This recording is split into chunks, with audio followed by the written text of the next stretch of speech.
Now, let me give you a little simple formula for goal setting. Okay? We take 2.5 hours on the weekend for the whole 10-year plan. We don't have time for that tonight. But let me get you started with a little simple formula Mr. Schoaf gave me.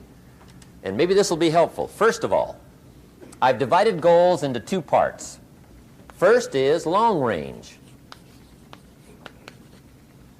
Long range goals. That's your dreams.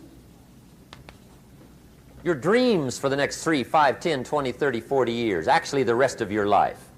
Your dreams. You've got to keep dreaming. Ronald Reagan, president, said to the joint session of Congress a few weeks ago, "The Republic is a dream. And if we don't keep dreaming, we will lose the Republic." Your better future is a dream for yourself and for your family. Where do you want to go? What do you want to do? What do you want to be? What do you want to see? You've got to dream dreams. There's a Bible phrase that says, without dreams and visions, people perish. You've got to have something to go for that inspires the heart and the soul. Dreams. From the children of Sanchez, it says, take the crumbs from starving soldiers, they won't die. Take the bread from hungry children, they won't cry. But without dreams, we all will die. You've got to dream. Don't lose your dreams for yourself, for your future, for your family. The dreams of love and enterprise and travel and doing things, becoming something unique on your journey here. Don't lose your dreams. Do some dreaming. That's long-range goals. You've got to have those. So that's number 1. Here's the second part of goals, short range. Short-range goals. That's your goals for tomorrow, this week, this month, this year, the immediate future. We call these confidence builders. Because if you set up something short-range, go for it, get it, latch onto it, work hard, accomplish it. That starts building your strong feelings to go for your dreams. Now, I've divided goals into 3 categories. Here they are. Number 1 is economic. That's your goals for money, income, business, profits, production. Economics. Make sure you've got your economics well planned. Economics plays a major role in everybody's life. Economics is major, which means it ought to be meticulously well planned for tomorrow, this week, this month, this year, long range. What if you asked somebody tomorrow if you could see their meticulously well-planned list of economic goals? What would they probably say? They say, you some kind of a nut? You must be weird. Hey, I found out what success is. Success is doing what the failures won't do. Make sure you've got your economics well planned. It'll put you in the top 5%. One of the key little subjects we talk about on the weekend is the 7 fundamentals for wealth and happiness. And that's one of them, well-planned economics. It's a fundamental if you want to do well. Join the top 5%. Anybody in this room can join the top 5%, if you will. Okay. Now here's the second category of goals, things. Make a list of the things you want. And on my list of things, now I put everything. Little things as well as major things. Doesn't matter how small it is, it goes on my list. I used to just put major things, cars, homes. I don't do that anymore. I now load my list with everything. Everything. And the reason is, part of the fun of having a list is checking it off. That's it. Boy, at the end of the day, if you can go, got it, got it, got it, got it, got it, got it, whatever it is, right? You get into the habit. So load up your list, the things you want. Now, when you check off something major, celebrate. That's an important point to make. Celebrate your achievements. Live it up. Have a party when you reach something you've worked for a while. See, we all grow from 2 experiences. One is called the pain of losing. The other one is called the joy of winning. We need both of them. Amplify them as much as you can, which also means make losing painful. If you set up something, fooled around, didn't get it, put it on yourself. On the other side, if you did get it, congratulate yourself. Self-congratulations is a sign of maturity. Seeking congratulations is a sign of immaturity. But hey, winning and losing, see, that's what it's all about. That's the name of the game. Now, some people lead such mediocre lives, at the end of the day, they don't know whether they're winning or losing. They got no clue. Guy's just going through the day with his fingers crossed. There's a better way. Okay, here's the third category of goals, personal development. Put those goals together. Personal development goals. That's your goals to be stronger, more decisive, be a speaker, be a leader, learn a language, all kinds of skills. Okay? The whole weekend seminar was designed to improve all your skills so that you walk away more skillful. And that's what you want, the personal development skills. That's what attracts, that's what brings good things to your life, the person you become more skillful. Now, this is quite a package to work on. Economics, things, personal development. For tomorrow, this week, this month, this year, long range. Okay? That'll get you started.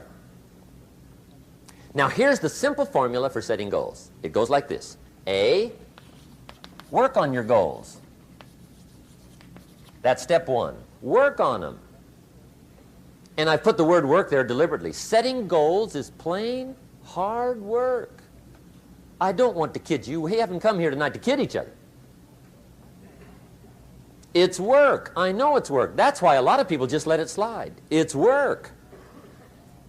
Many people work hard on their job, but they don't work hard on their future. They just let that slide. And the work involved is making plans. I know most people don't. I understand that. But don't let that be you. Guy says, well, yeah, you work where I work, but the time you struggle home, it's late. You've got to eat a bite of supper, watch a little TV, get to bed. You can't sit up half the night. Plan, plan, plan. And the guy's behind. Good worker, hard worker, sincere. But you've got to be better than sincere, working hard. You've got to be better than a good worker. You've got to be a good planner. Somebody once wisely said, the people who fail to plan are planning to fail. Well said. So work on your goals. Here's step two. Write your goals down. That's so important. I teach my staff around the world, put your goals in your journal. Because one of the major people you want to study is yourself. So here's the list of goals I put together 3 weeks ago. Here's the list of goals I put together 2 years ago. Here's some of the changes I made, rearrangement of my priorities. I scratched these off. I put these on. I've gotten these. Study your accomplishments. Study what your desires are. Put them on paper. Write them down. Here's another reason for writing your goals down. It shows you're serious about doing better. And to do better, you got to get serious. You don't have to be grim, but you must be serious. Everybody hopes things will get better. Everybody hopes. Poor people hope. That ought to tell you something. It means the future does not get better by hope. It gets better by plan. I used to have the affliction called passive hope. It's an affliction. It's bad. Probably what's even worse than that is happy hope. Now that is really bad. That's bad. Happy hope. The guy's 50 and he's broke and he's still smiling. See, that's not good. So get serious about your goals. Put them on paper. Write them down. There's all kinds. His goals, her goals, their goals. Business goals, financial independence goals, family goals. I mean, there's so many things to work on this that if you don't get busy and work on it, sure enough, the time will pass. And sure enough, 5 years from now, you'll wind up where you don't want to be, wearing what you don't want to wear, driving what you don't want to drive, being what you don't want to be. Now's the time to fix it. Now, here's the third step to your goals. Check the size of your goals and the kinds of goals. How big they are, what kind they are, affects you. And here's one of the important phrases of the evening. Your goals are affecting you, whatever they are. Your goals affect your handshake. Your goals affect your attitude, personality. Your goals affect the way you walk, the way you talk, the way you dress. All day long, we're being affected by our goals. Now, some people have goals, but they have such lousy goals. The effect is bad. I asked a guy one time, what are your goals for this month? The guy said, look, if I could just scrape up enough money to pay these lousy bills. That was his goal. I'm not saying it isn't a goal. It's a goal, but it's such a lousy goal, the effect is bad. You don't jump out of bed on Monday morning and say, oh boy, another chance to go out and scrape up the money to pay my lousy bills. See, you don't do that. Usually you say, oh, not another Monday.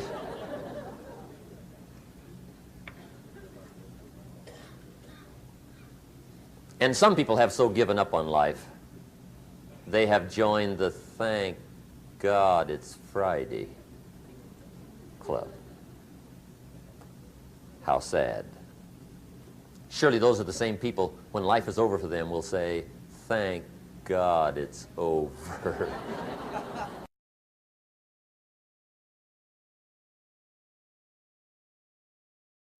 But I think that's good advice. Don't be a follower, be a student, right? Take advice but not orders. Take information, but don't let somebody, order your life. Make sure what you do is the product of your own conclusion. Excellent note to make. Make sure what you do is the product of your own conclusion. Not to do what someone else says. Take what someone else says, process it, think about it, ponder it. If it makes you wonder, if it makes you think, then it's valuable. Then, when you go take action, make sure that the action is not what somebody told you to do. Make sure the action is the product of your own conclusion. If you'll follow just a little bit of those simple guidelines, I'm telling you, the learning process can be speedy, swift, powerful. Your learning curve can go up, and then applying it to your business, your life, your family, conversations, equities of all kinds. You'll find some progress like I did that first 5 years when I met a teacher willing to share with me. Turned my life around. Progress I couldn't believe happened for me. Okay. Let's get started. I want to review, I was here last time and we talked about the 5 major pieces to the life puzzle.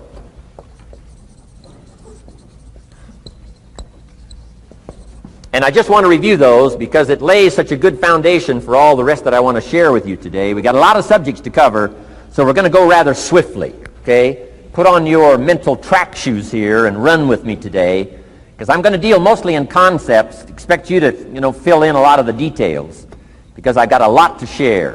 I want to get through it all. But let's lay this foundation again of the 5 major pieces. Happens to be the title of my latest book, but I think it is so valuable in laying a foundation. It's some of the things I learned between ages 25 and 30.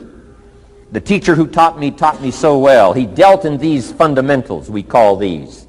Fundamentals. We call these basics. Basics for sports, fundamentals for sports, fundamentals for your business, fundamentals for the way you deal with your family, a few simple things, a few basic things that if you practice every day can make all the difference in the world, how it works out. I boiled it down to 5 major pieces to the life puzzle. Let's just review those. Number 1 is philosophy. Philosophy, as I taught the last time I was here, philosophy, in my personal opinion, is the major determining factor in how your life works out. Philosophy, the major determining factor in how your life works out. Philosophy. To form our philosophy, you got to think. You got to use your mind. You got to process ideas. And this whole process over a lifetime, starting way back here when we were children, schools that we've attended, our parents, our experiences, all this stuff that we've processed by the thinking process helps to develop our philosophy. And in my opinion, each person's personal philosophy is the major factor in how your life works out. Here's what I called it in that last presentation when I was here. It's called the set of the sail. Each person's personal philosophy is like the set of the sail. Now, I used to think it was circumstances that ordered my life. If someone would have asked me at age 25, Mr. Rohn, how come you're not doing well? Pennies in your pocket, creditors calling, nothing in the bank, behind on your promises to your family, you live in America, 25 years old, got a beautiful family, every reason to do well, and things are not going that well for you. What is wrong here? It would not have occurred to me to blame my philosophy. I mean, it would not have occurred to me. Saying, well, I got this lousy philosophy, and that's how come I got pennies in my pocket and nothing in the bank, and things aren't working well. That would not have occurred to me. I found it much easier to blame the government. Much easier to blame the tax problem. I used to say taxes are too high. Top tax rate when I first started paying taxes, 91%. Back then, when your income reached a certain level, all your income over that, 91%. So I used to say that's too high. Now the top tax rate's about 33%. But people are still saying what? Taxes are too. See, but you can't use that anymore. If it's gone from 91 to 33, how could it be too high? Come on. I threw all that old excuse stuff away. Some people found it, though, and they're using it these days. My old list. I used to blame the traffic, the weather, used to blame circumstances, right? People say I'm too tall, I'm too short, I'm too old, I was raised in obscurity, raised on a farm, parents of modest means, all the stuff.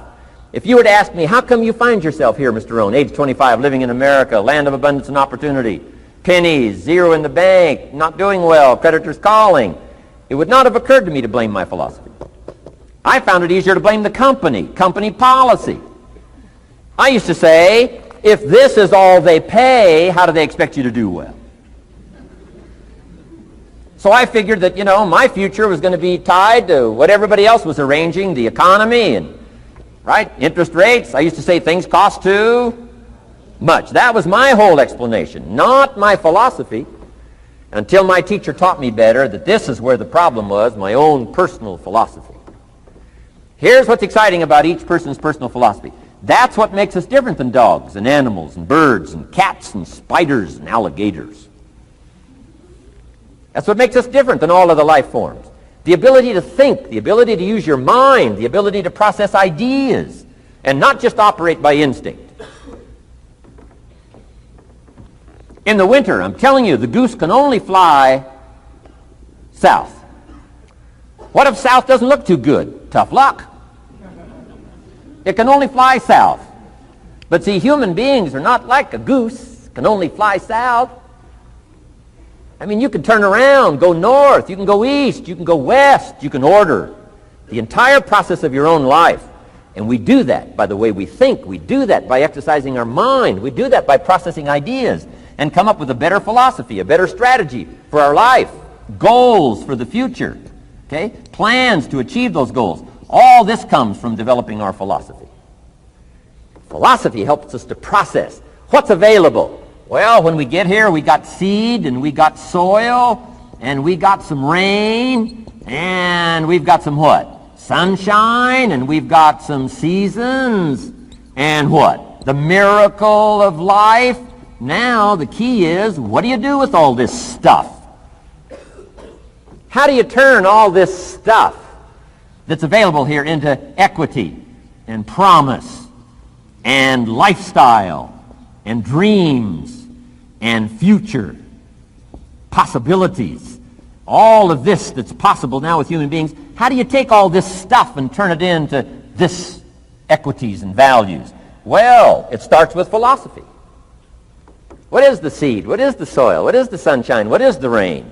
Is it possible to take some of each of all the stuff that's available and turn it into food and turn it into value and turn it into nourishment and turn it into something spectacular and unique that no other life form can do? And the answer is yes.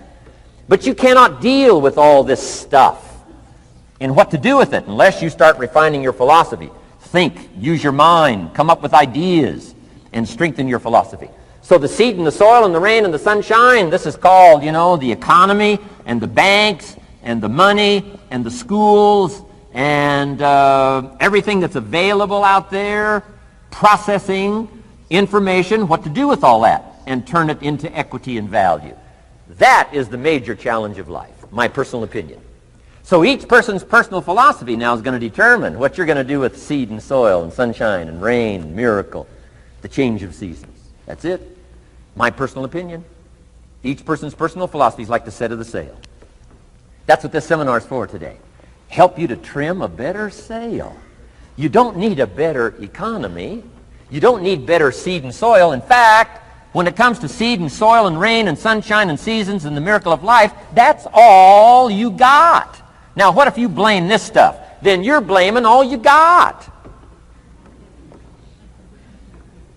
If you blame the economy, and you blame the schools, and you blame the teachers, and you blame the sermons and the preachers, and you blame, the marketplace, and you blame the company and company policy, what else is there? When some people get through with their blame list, there isn't nothing else. That's all there is. And if you blame the only thing you've got to work with, I'm telling you, it's called mistake colossal in not understanding that that's all you've got to work with. And if this is all you've got to work with, then you don't change the seed, and you don't change the soil, and you don't change the rain, and you don't change the sunshine, you don't change the seasons. Right? Guy says, I'll take 3 springs, 4 summers, 9 falls, no winters. No! You can't fool with this stuff. You got to take it like it comes. Then what do you change to make your life work well? You got to start with your philosophy. Guess what I had to do at age 25 in order to change my own future? I had to change my mind. I had to change my thinking. I had to change my philosophy. I was messed up on what was causing my problem. And once I got that straightened out, that all the stuff I blamed, the government and taxes and the marketplace and the economy and things cost too much, negative relatives, cynical neighbors, once I got rid of that and started going for where the real problem was, which was me, I'm telling you, my life exploded into change. My bank account changed immediately. My income changed immediately. My whole life took on a whole new look and color immediately. And the early results I got from making these philosophical changes tasted so good, I've never stopped the process from that day until this. And I'm telling you, with a little consideration of the refinement of your sail, by setting a better sail, refining your philosophy, your whole life can start to change from today on. You don't have to wait till tomorrow. You don't have to wait till next month. You don't have to wait till spring. You don't have to wait till 93. You can start this whole process immediately. I recommend it.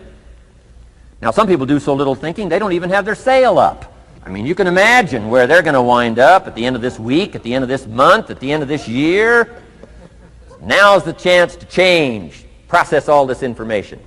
So number 1 is philosophy. Okay. And we dealt with all that, where we get ideas from personal experience, from other people's experiences. I don't want to get into all those details because we covered that the last time I was here. But philosophy, that's number 1, my personal opinion. Each person's personal philosophy. Here's the definition of success and failure. Just make this note. Here's failure. A few errors in judgment. Repeated every day. Now, you can automatically assume, Mr. Rohn, I say, I can understand that. A few errors in judgment repeated every day. For 6 years?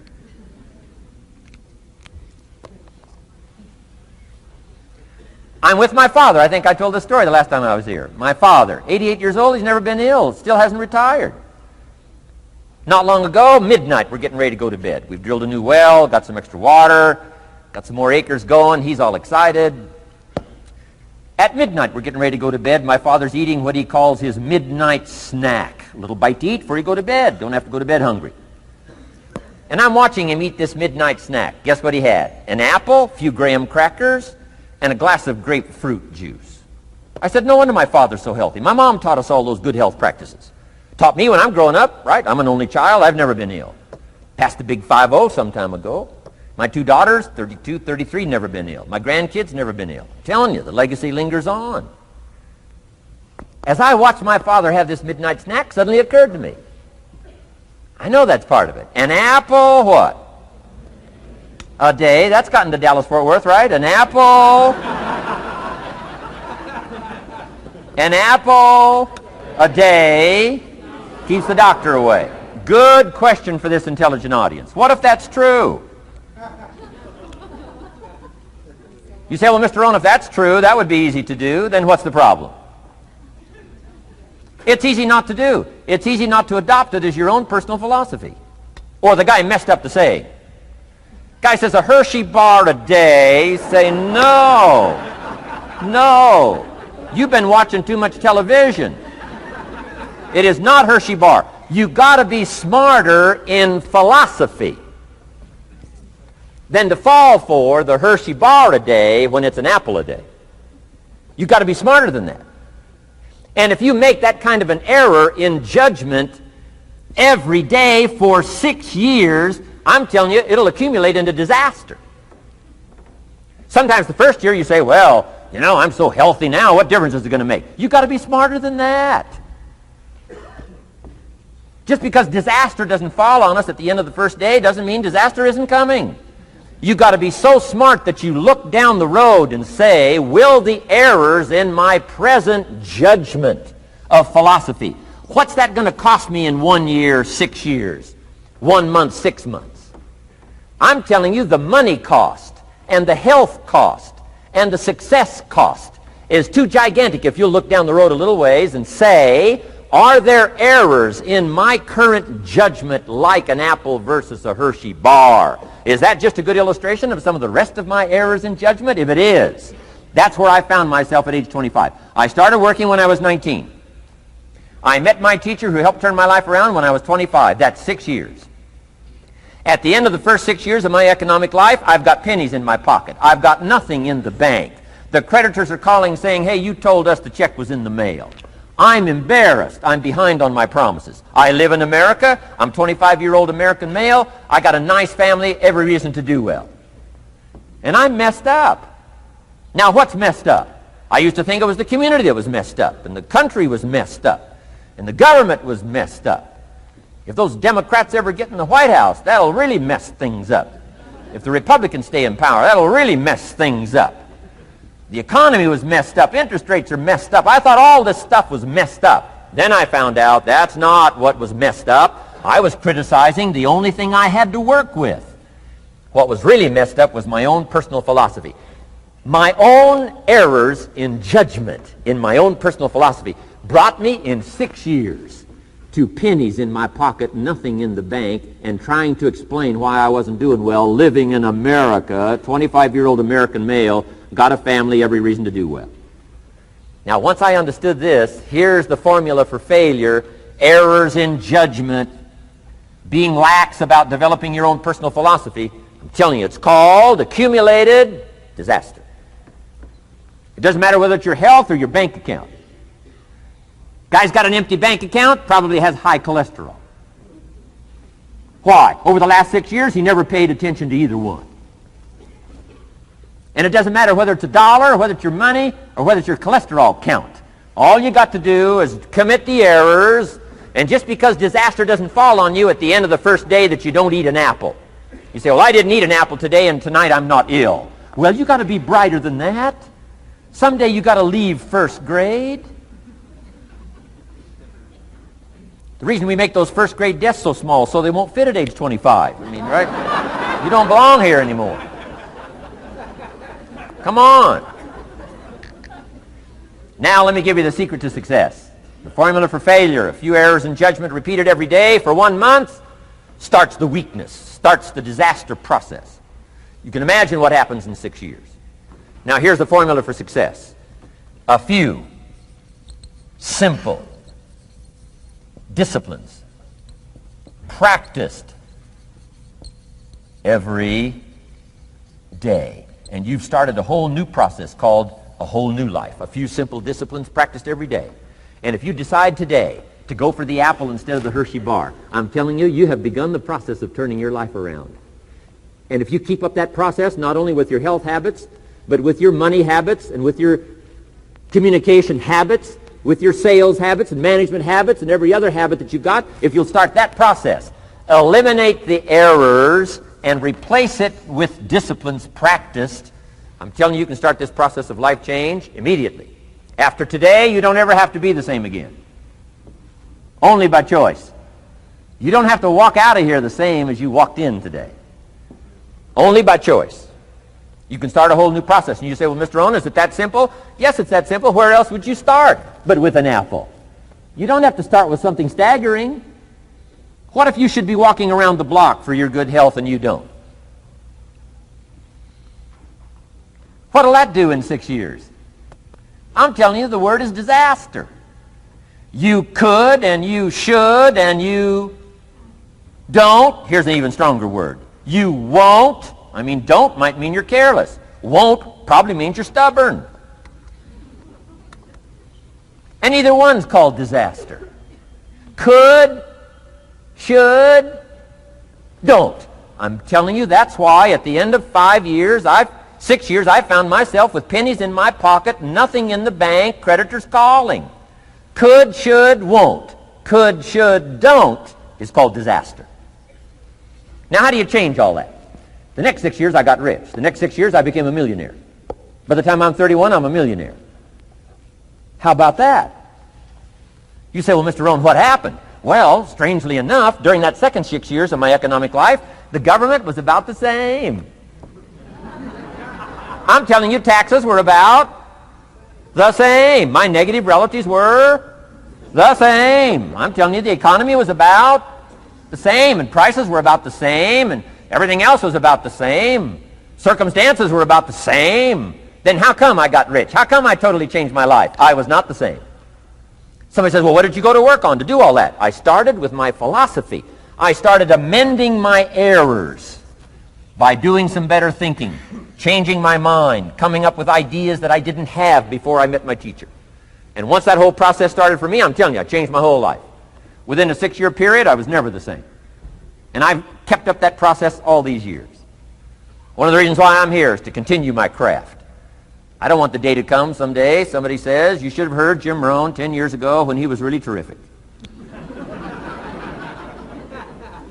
Guess what I want people to say? I heard him 10 years ago, but you should hear him now.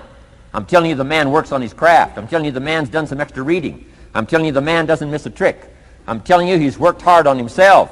That's why he's able to deliver like he does. The same thing can happen for you as a teenager. It can happen to you as a mother, as a father, as a business person, as a salesperson, running a business. Doesn't matter. Management, wherever you find yourself. This is the process called personal change. And what I say to start with is, start with your own philosophy. Your philosophy is going to determine whether or not you go for the disciplines or continue the errors that's called potential disaster. And everybody has it within their power. Well, it was so happy for me to find out at age 25, Mr. Shove said, Mr. Rohn, you don't have to change countries. But you do have to change philosophy. And if you'll change philosophy, not country, you can turn around your income, you can turn around your bank account, you can turn around your skills, you can become capable, powerful, sophisticated, healthy, influential, all the other equities that you could possibly want out of your life, using the only stuff there is and not trying to change any of this stuff. Appreciate all of this stuff with all of its ups and downs, with all of its mystery of why it works and sometimes it doesn't work. Don't challenge this. You don't have to ask for another planet. You don't have to ask for another country. Just ask for another book. Ask for another seminar. Ask for another idea. And you can start this whole process of personal life change. Now, I could spend the whole day on philosophy, because that's where it is. If I could get you intrigued with that enough to study it, enough to ponder it, to where you would pick up the commitment like I did and say, hey, as simple as an apple a day, as simple as a walk around the block, why not start right there? If you don't start there, where else are you going to start? Might as well start where it's easy, and then go to the more complicated disciplines. Because if you can't handle the simple disciplines, how can you handle the complicated ones?